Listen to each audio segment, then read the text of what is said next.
திமுகவை வீழ்த்த நடிகர் விஜயை பாஜக தான் களமிறக்கியுள்ளது என்று விடுதலை சிறுத்தைகள் கட்சித் தலைவர் திருமாவளவன் குற்றச்சாட்டை முன்வைத்துள்ளார்.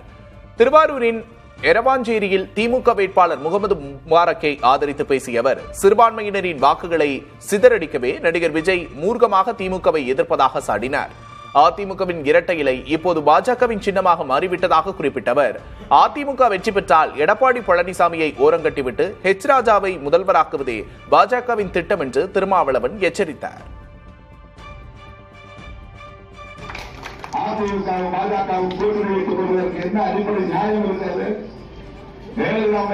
உயிரோடு இருந்தபோது பாஜகவை எவ்வளவு கடுமையாக எதிர்த்தார்.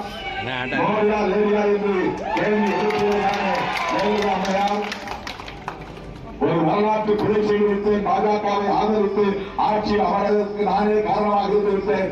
அதற்கு பரிகாரமாக வாஜ்பாய் ஆட்சியை நானே கவிழ்த்தேன் என்று சொன்னாரா இல்லையா?